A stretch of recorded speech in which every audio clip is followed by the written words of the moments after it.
Hello friends, welcome back to my YouTube channel with a new video. So today in this video I'm going to show you how to create WhatsApp community. So let's start the video. First of all, you have to go to your WhatsApp account. Now don't forget to hit the bell icon, subscribe the channel and like the video. Also comment below if you like my videos. So what you have to do, you have to go to your WhatsApp app. After going there, here is an option of communities. You have to press on that.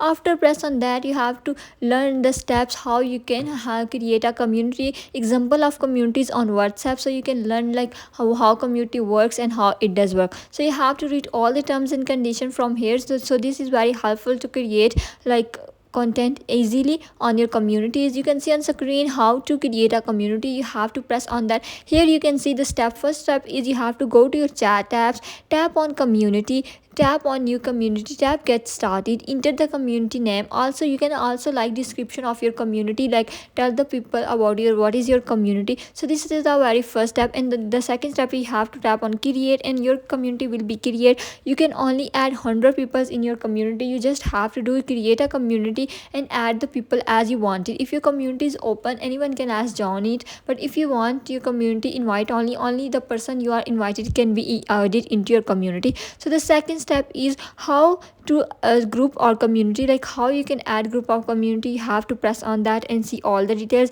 Then you have to press on create new community. Here you can edit the photos and logo of your community related to your content and all that related to the video you share. After that you can take a photo, choose a photo, emoji or stickers. You can also use AI photo, anything you can use on a profile. After that you have to select the name of your community, and after selecting the name you have to write the description according to your content. If your content is in different any niche, you have to write a description according to this niche. So this is a very easy procedure how you can create community, very few easy steps. Then after that setting you have to press on create community and you can easily create community. Thank you so much for watching the video.